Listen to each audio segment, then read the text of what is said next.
Hi, welcome to this video where I'll show you how to create a content library and our first template and import it into the content library. So here I've opened the vCenter already. Let's log in with our administrator user.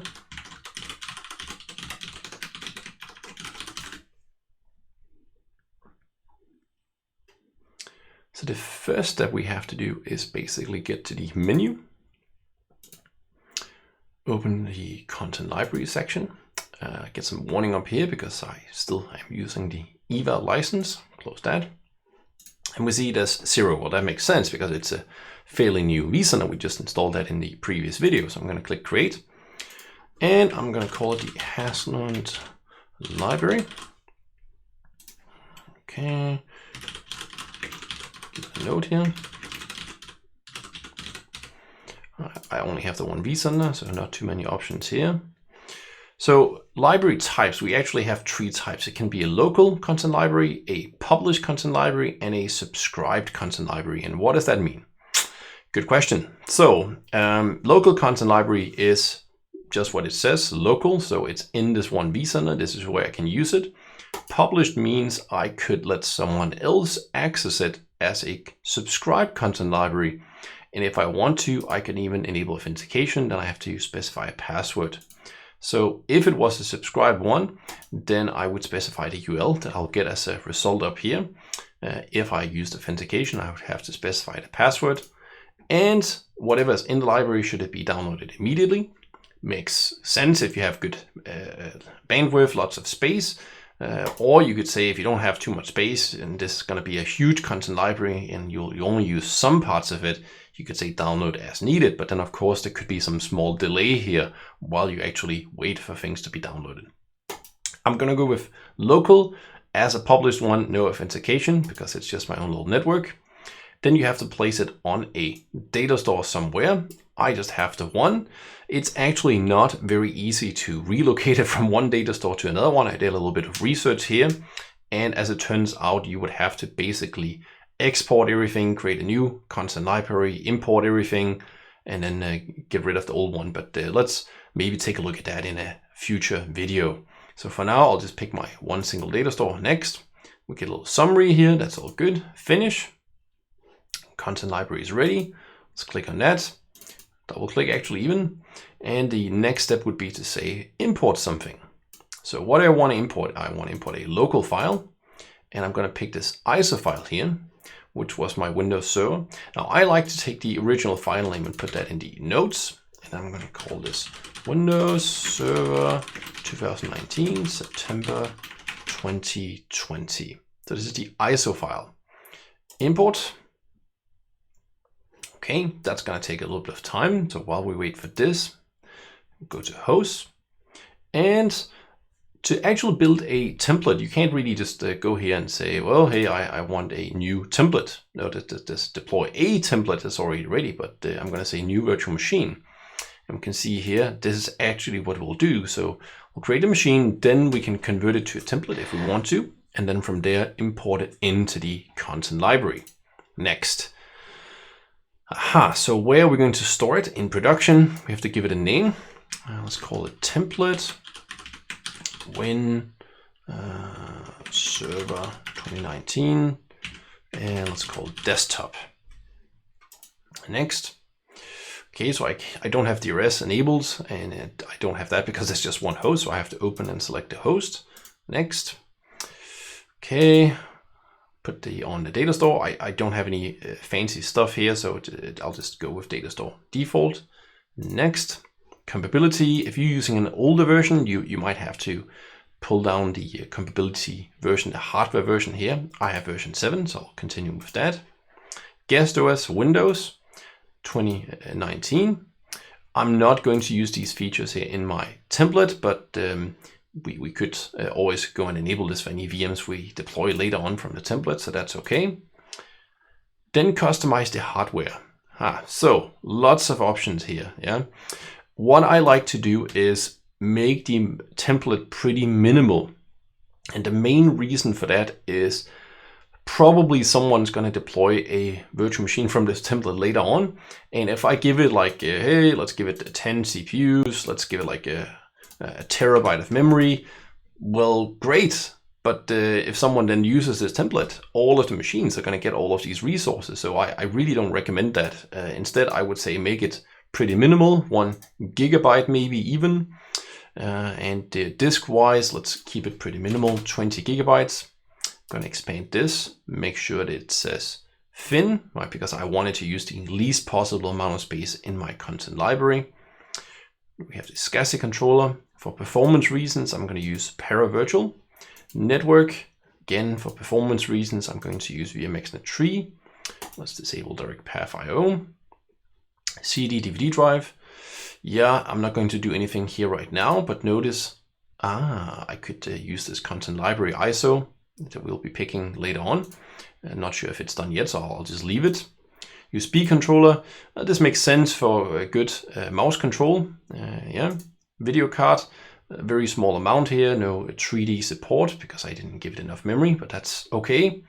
If you really need a higher resolution inside guest, you would have to increase the memory here. I don't have SGX on the host, so that's easy. 1 SATA controller, and then we have additional hardware here. Yeah, so what do we need? Well, since we're installing on the PV SCSI, I would probably need an extra CD DVD drive.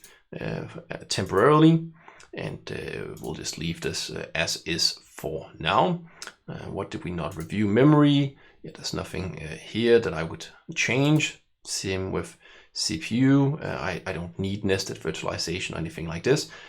In a later video, I'll talk about nested ESXi, and in that video, I'll talk about using this item here. All right, so I think we are pretty much set here. Click next, finish. Okay, let's take a look in recent tasks, and I can see the upload files to content library is finished. Excellent. That means we can go back here, edit the virtual machine, go to CD DVD drive number 1, content library ISO file.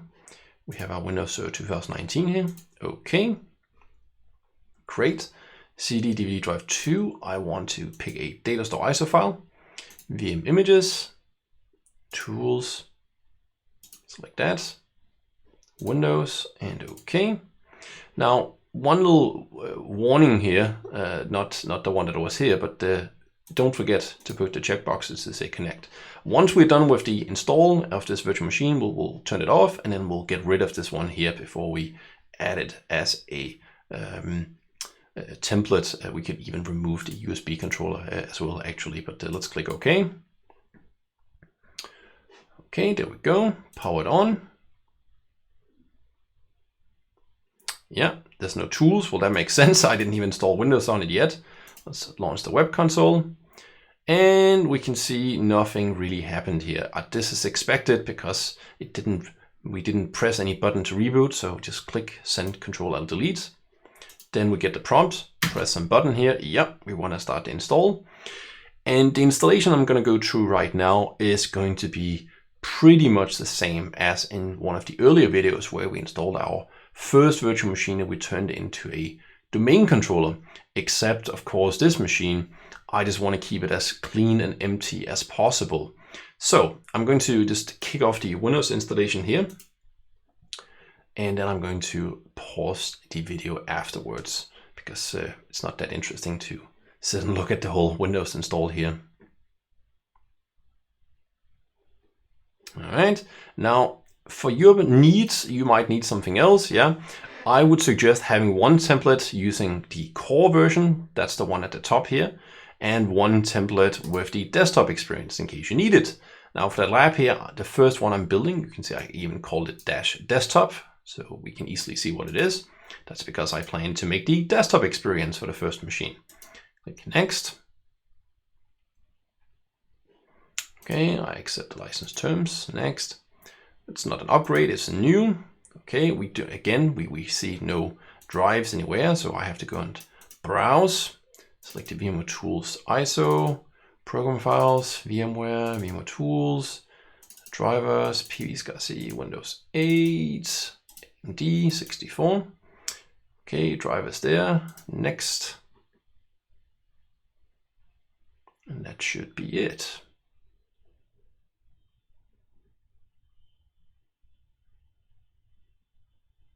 Yeah, drive is there, so hit next. That kicks off the installation. So I'm going to go and pause the video for now, and then we'll resume once Windows is done. Okay, so Windows finished installing. So let's put in our trusty lab password here.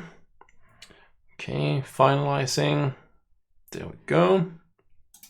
Send Control Alt Delete. Logging in.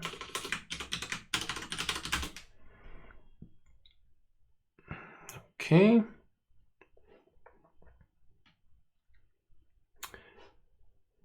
Yeah, just waiting for the desktop to pop up here.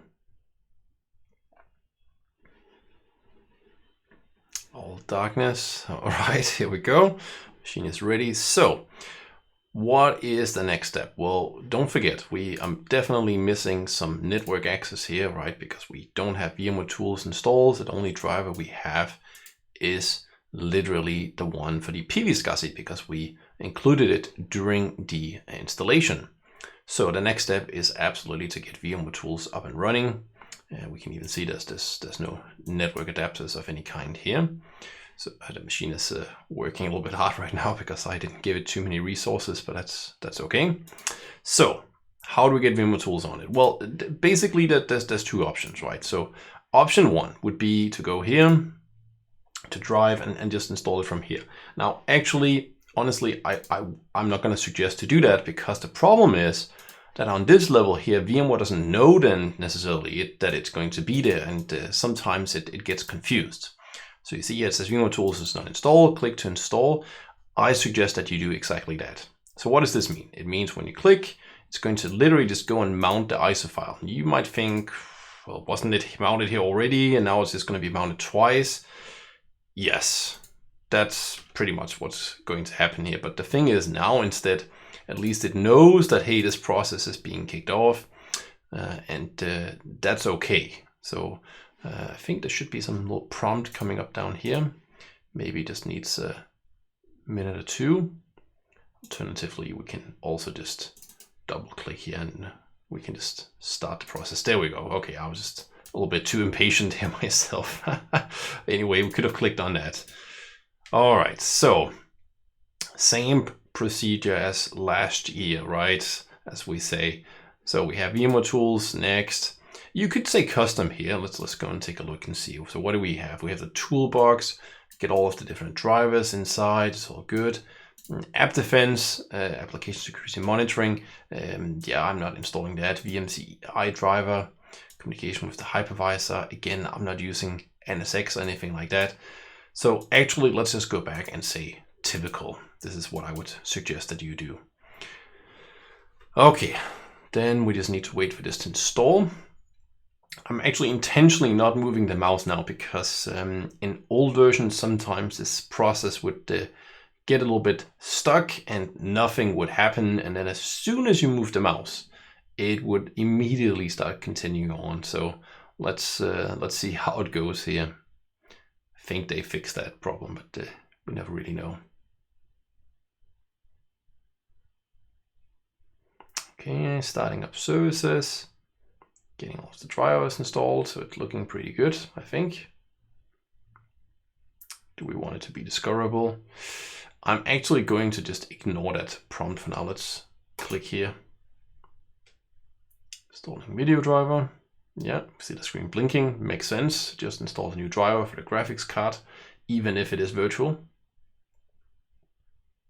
There we go. Completed VMware tool setup. Great. Finish. So now it says we have to restart. Yeah, I'm actually going to say no. And instead what I'm going to do is power off this machine because I want to go and get that second DVD drive removed. And now it unmounted the VMware tools drive and put the other one back. So let's shut down.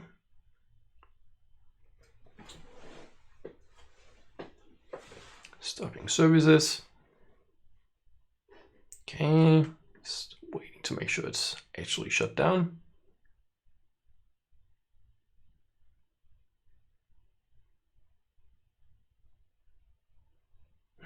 It should be just about now. Okay, yeah, definitely. So it didn't really update the screen. Now, if you want to refresh something here, don't use the browser. Hit the refresh button inside the vSphere client, right? We can really see, yeah, it's definitely turned off. All right, so click a little pencil icon up here. And what I'm looking to do is get rid of the second drive here. So how do we do that? Notice collapsed, not collapsed. Once you go to the right here, this little icon becomes visible. So when you're on the left side, you don't see it. This is, to me, a little bit confusing. So you have to move it a little bit more to the right, and then it appears. So hit that, click OK, and should be gone. Yeah, we can even go in and edit again just to see. Okay, so that's really just a one CD DVD drive. And I'm going to change this back to be client device as well. Okay, so what else would you want to do with a template machine? Well, I would say that's completely up to you, but as a minimum, it absolutely makes sense to make sure that this machine has the latest Windows updates and things like that. Now, I notice here it's starting to say we don't have VMware tools. That's a little bit interesting. Let's take a closer look once it's installed. Ooh, and it booted quite fast. That's nice. Let's see if I can manage to type the password correct. Okay, I'm pretty sure we did in fact install it, but that's okay. Let's see if service starts up. We get the little system tray icon down here. Let's go back and take a quick refresh. No, still says the same thing. That's funky. All right, so I'm just gonna close all of this stuff right here because I'm not gonna give this any name or anything like that. But let's go and see network connections. Yeah, so we see now it is in fact connected. Change the adapter, we see the network card is there. Perfect. Okay. Windows updates. Check for updates. So there's definitely going to be some updates at least, or a lot, I guess. That's okay. I think it actually will not take that much time. The internet connection speed is pretty good. I think it's probably more going to be the install time here. So I suggest that we pause the video here while we wait for these updates to finish, and then I'll resume again once it's done. Okay, so finally no more updates. I think I had to even restart twice just to get it done, but hey, that's all fine. So I'm going to close this. Now the interesting question here is, did this VMware Tools issue get fixed? And it did not. So this is actually a bit odd, but on the other hand, I see it's actually not running down here. So clearly something must have gone wrong. So, okay, that sucks a little bit, but regardless, the machine did get everything installed, but let's do it one more time. Now, this is something I've seen happen before, and it's a little bit unknown to me exactly why it happens, but let's just go through the process. Now, of course, it's going to hopefully say it's already installed, which it is, but then we can just do a repair. So let's see what happens here. Yeah, okay, next. And yeah, so as we can see, it's here. So I'll just say repair. Okay, repair.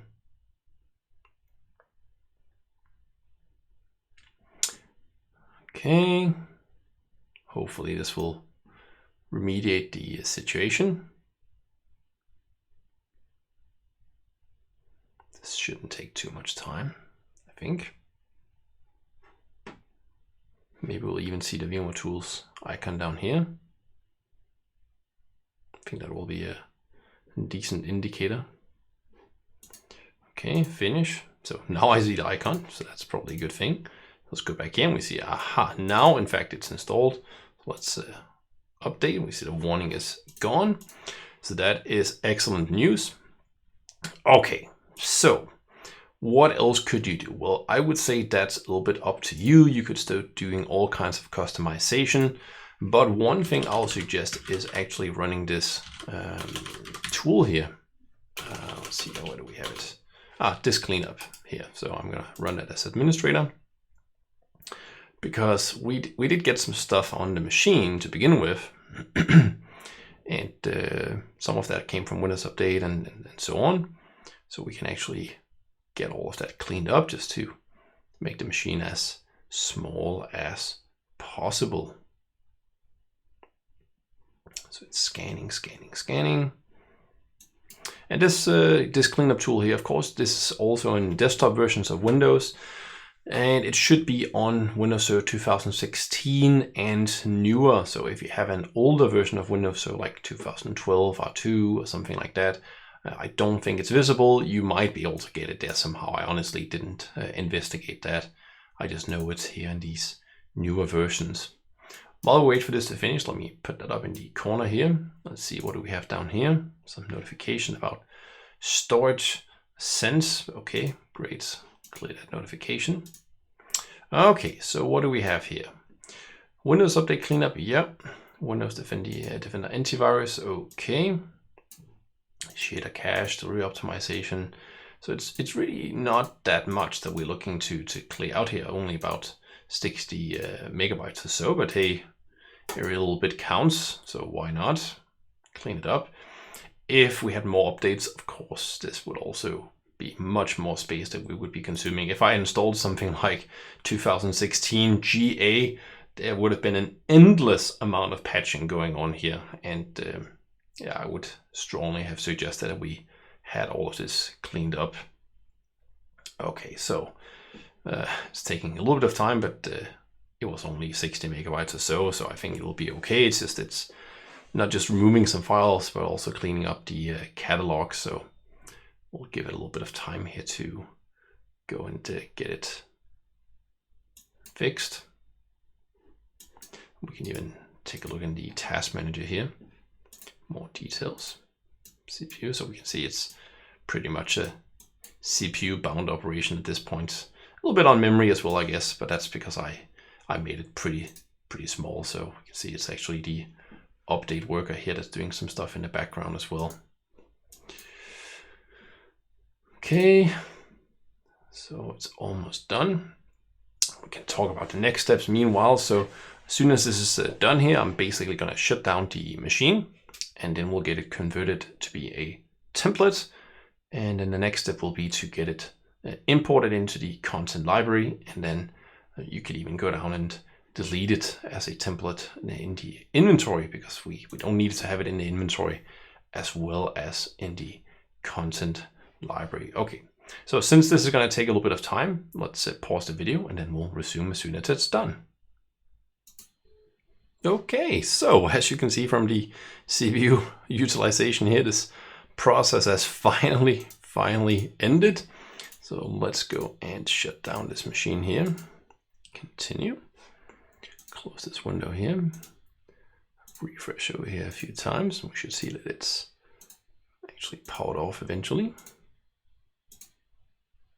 Okay, there we go. So what do we then do? Well, actually from here we can go right click and template and say convert to template. So yes, we want to convert it. And you'll notice, it disappeared. Why is that? It's because we are in the hosts and clusters view. In hosts and clusters, we can't see templates. So if I go over here, clear the alarm, we'll see the templates actually still here. Okay, and we see actually there's even some versioning information here. Only available for templates in a published local content library. Well, the good news is we do have a content library. It's just not here yet, and it even tells us to add it to an existing one. Select VM and select clone as template to library. So let's do that. Clone to library. Okay, so first of all, this is a new one. If I was updating it, maybe because I had been doing patches or something like that, I could pick this one, but this is a new one. Template name. Okay, so we'll call Windows Server 2019 desktop experience. I could even call it standard because that is what I literally picked. Okay, and we could put here patched as of September 2020. So I don't want to keep the MAC address. So if I make a new machine based on its template, it should get its own MAC address. Otherwise, all of the machines I deploy will have conflicting MAC addresses. So that would be a very bad thing. So let's click OK. We could open up a little bar down here, and we can see it's now going to start pushing it in. Failed to export. So interesting, something went wrong. Let's click on this and see what happened here. What was the problem? Close this, minimize that. Let's see if we can figure out what the problem is.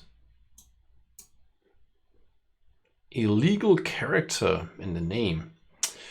Aha, so I suspect that might be my parentheses that it did not like, because it put those in the name.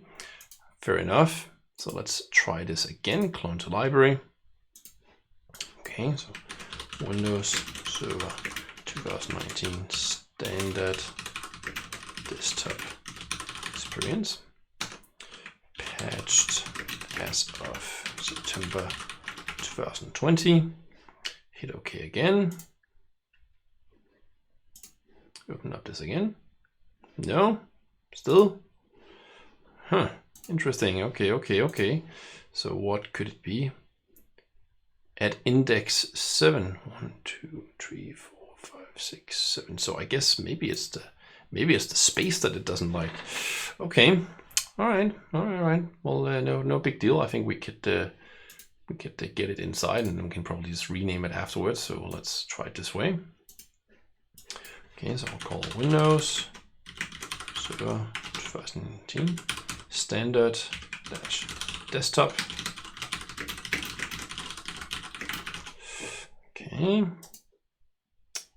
and let's open this up. Looks like it was the space it didn't like. Totally forgot about that. That's okay. This process should not take too much time.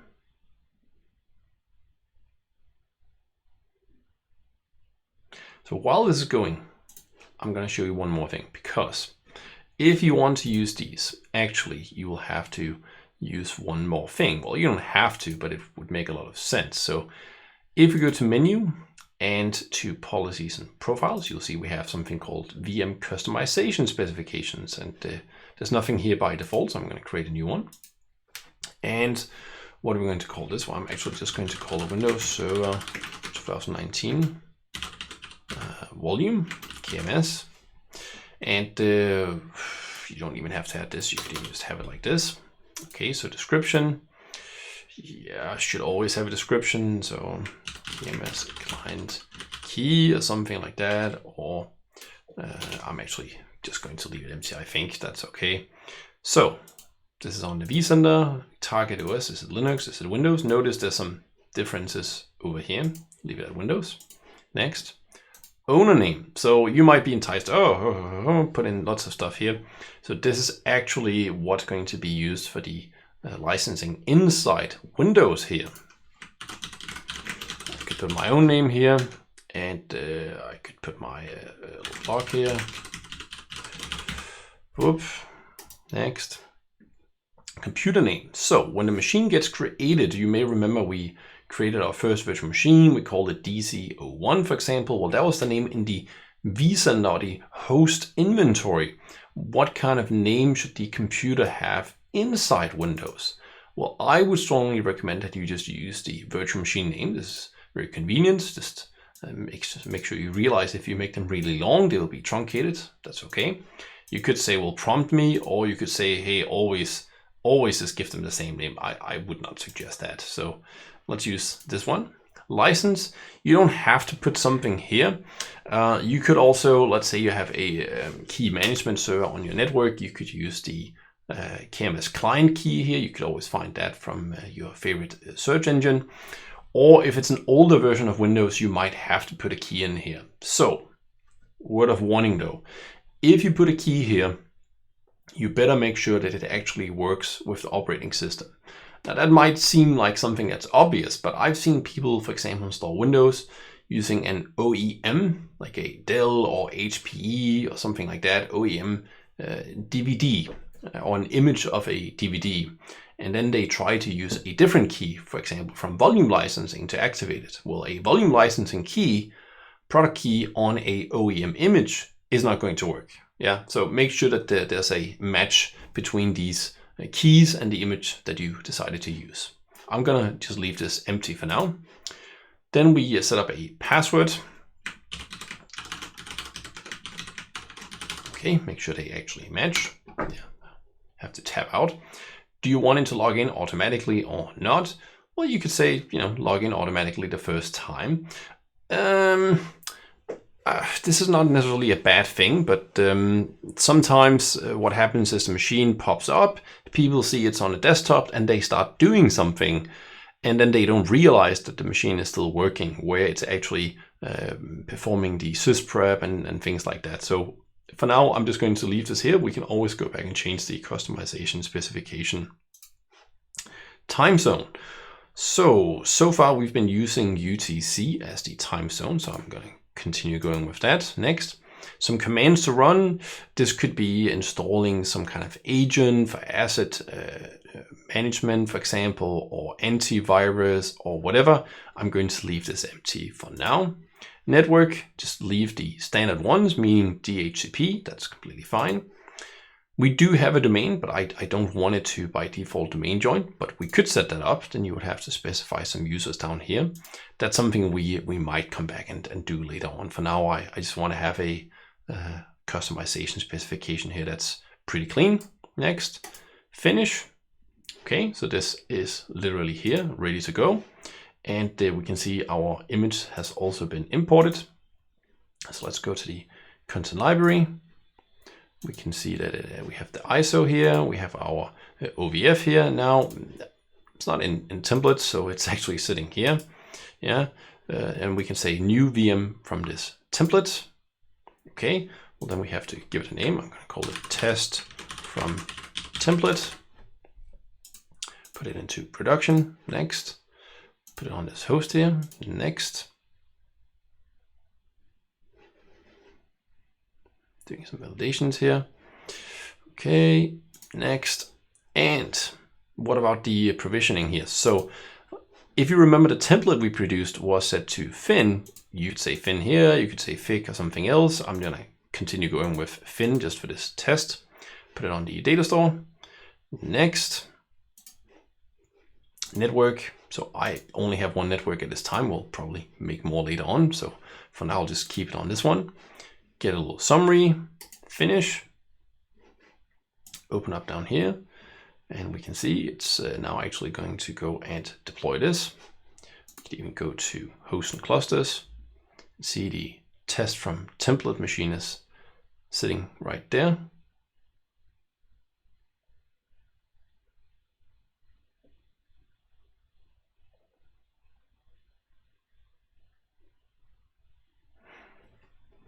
So why don't we try one more thing while this is going? So let's go back here, open a content library, find the machine, new from template again, because I'm wondering if you noticed something.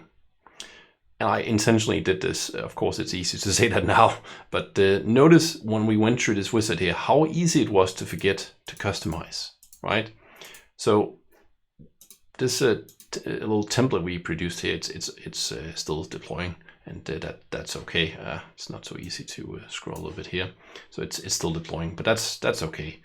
Let's go back, content library, because we wanted to use that customization specification that we just made, right? So let's once again say new VM, and we'll call it test customized. And select production. And this time I'm actually going to tick the box. Notice that gives us some extra options up here. Customize guest OS. Okay, next. Okay, so now I see the customization specification here, and that's pretty much it. Next. So again, where do you want it to run? On this host. The rest of the wizard is pretty much going to be exactly the same. But the main difference is this machine is now literally going to get the name that I picked inside. Okay, next. I want to have it fin provisioned again. Next. Forgot to select the data store. Next. Next. Finish. Okay, so let's go to host and clusters.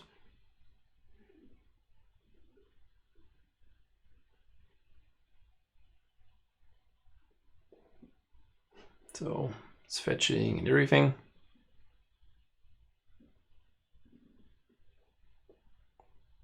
Transferring should be pretty fast, I would say.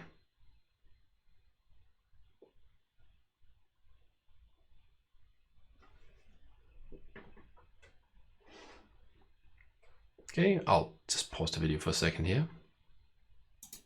Okay, so the actual deployment is done. Customized virtual machine guest OS is done. And we see that the machine is here. It's not powered on, anything like that. We don't have any pending tasks. So why don't we go and try and power on this machine? We'll see what happens. So let me select it, open up the web console. So initially it will look like it's basically just booting up like any other virtual machine we've been working with so far.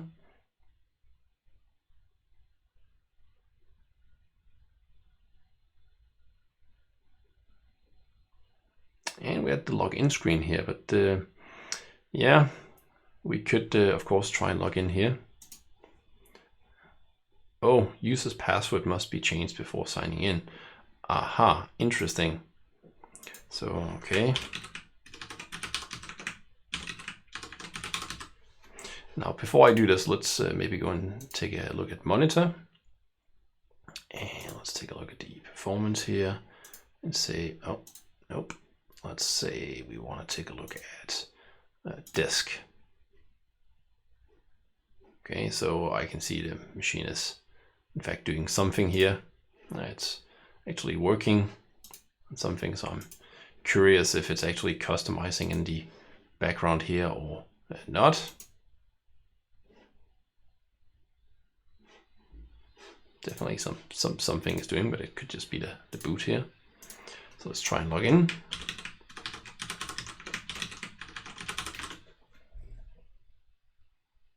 Okay, I intentionally used exactly the same password, and you see it's restarting.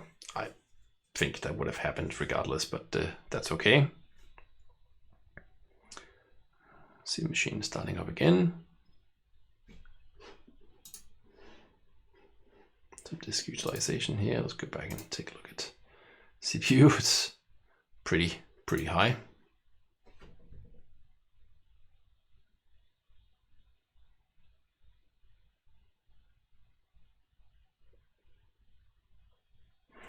Okay.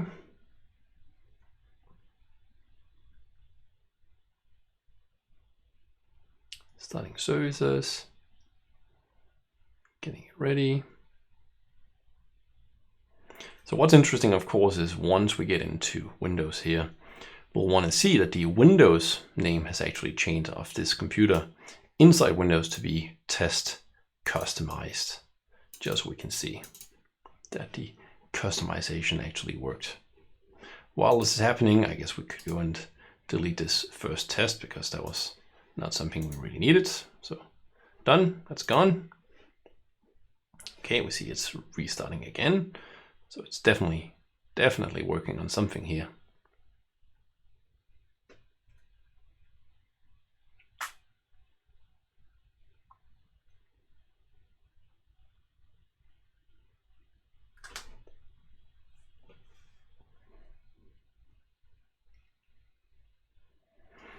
Okay.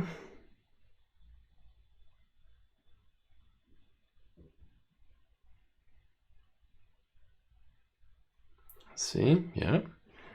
Okay, looking good. Log in with the password that we said earlier.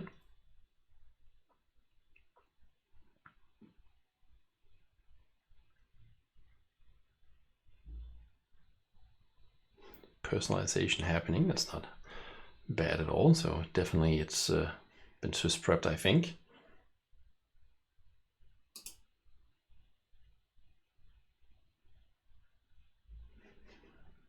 Still starting up. Okay, let's go to system.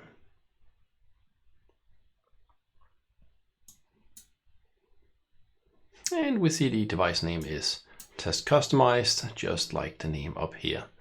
So that was basically it. We had our content library set up. We imported an ISO file. We created a virtual machine. We converted it as a template. We got it imported. We set up a customization specification, and we successfully deployed our first template. So thank you so much for watching, and don't forget to subscribe and like.